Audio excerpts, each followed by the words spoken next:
Monsieur le Président, Mesdames et Messieurs Cherouli, il y a quelques mois, nous pensions que la crise liée au coronavirus représentait un des défis les plus importants que nous aurions à relever. Et voilà qu'en peu de temps, la situation a changé du tout au tout. La guerre en Ukraine fait désormais la une de l'actualité. La catastrophe humanitaire qui se dessine à quelques heures de route de la frontière suisse est inacceptable et elle est préoccupante.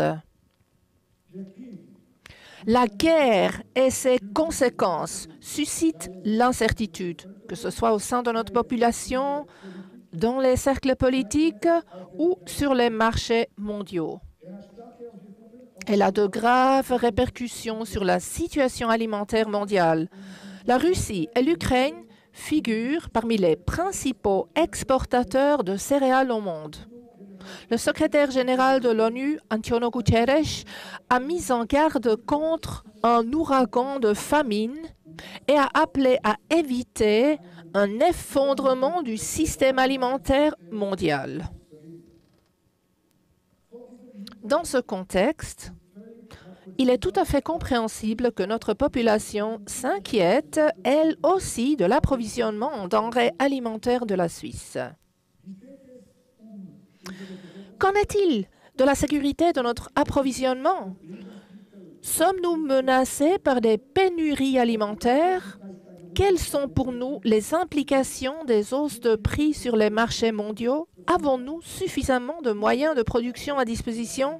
Ces questions, mesdames et messieurs, sont les questions qui sont au centre de nos préoccupations et nous les discutons au sein du Conseil fédéral. Les liens de dépendance directe de la Suisse par rapport à l'Ukraine et la Russie sont relativement faibles. L'année dernière, 2% des céréales, 4% des aliments pour animaux et 4,5% des huiles en graisse importées par la Suisse provenaient d'Ukraine ou de Russie. La Suisse s'est en outre fournie en engrais et en composants d'engrais auprès de ces deux pays. L'approvisionnement en denrées alimentaires de la population en Suisse est assuré.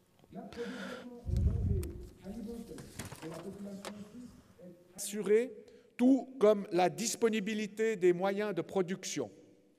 Les engrais nécessaires aux cultures de cette année ont déjà été dans une large mesure livrés aux exploitations.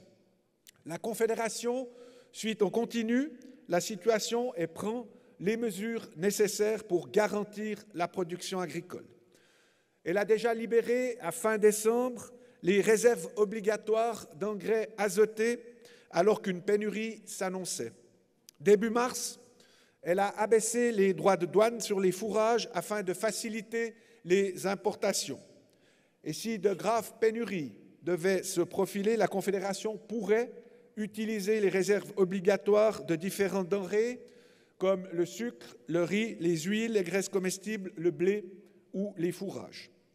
Toujours est-il, mesdames et messieurs, que la sécurité de l'approvisionnement mondial restera précaire. Trotz alledem ist es ein Fakt. Toujours est-il que la sécurité de l'approvisionnement mondial restera vulnérable. Pouvons-nous ou devons-nous augmenter notre taux d'auto-approvisionnement en Suisse pour être le plus indépendant possible des marchés mondiaux? C'est une question qu'il est plus que justifié de se poser par les temps qui courent. À ce jour, le taux d'autoprovisionnement brut de la Suisse atteint 57% et son taux d'auto-approvisionnement net avoisine les 50%. La Suisse a produit en 2020 plus de lait et de produits laitiers qu'elle n'en consommait. En ce qui concerne la viande, la part de la production indigène se montait à 95% 4% avec les importations élevées d'aliments pour animaux, en particulier pour l'élevage de volailles et de porcs.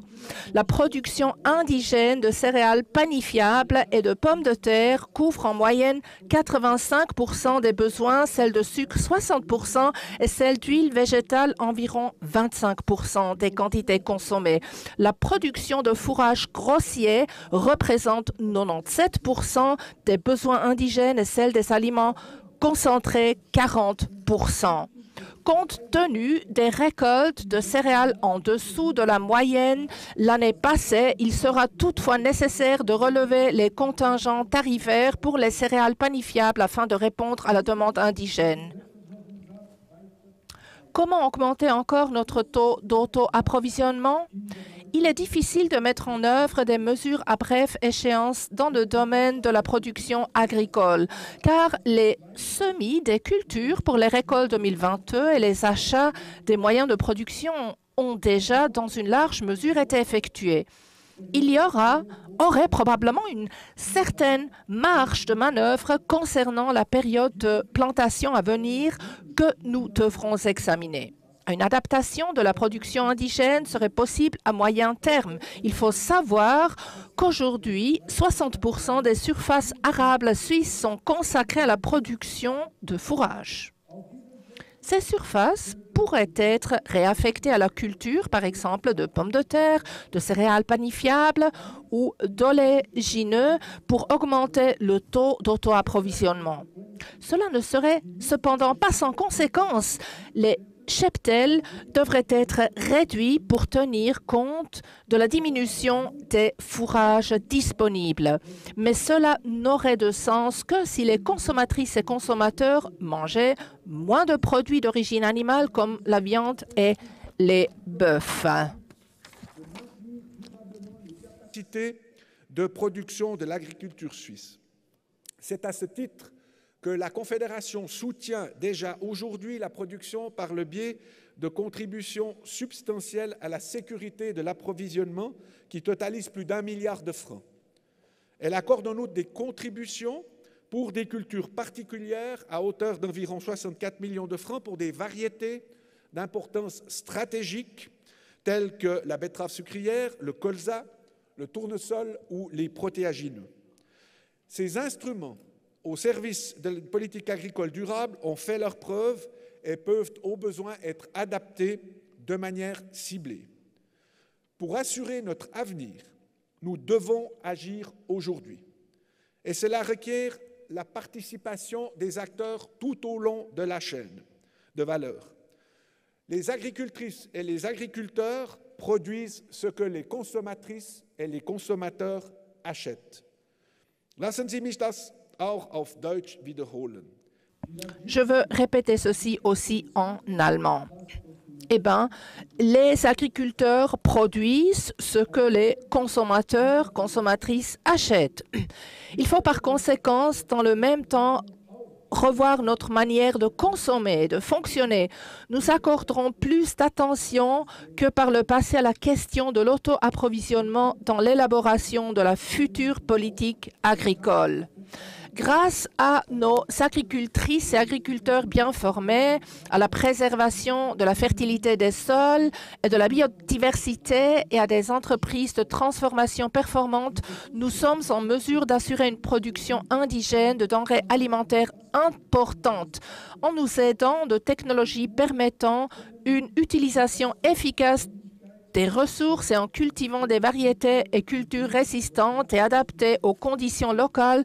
Nous avons toutes les clés en main pour réduire notre dépendance vis-à-vis de l'étranger en ce qui concerne les moyens de production. L'objectif est de produire plus avec moins. Monsieur le Président, Mesdames et Messieurs, le Conseil fédéral continuera à suivre de près la situation à l'international et à l'analyser.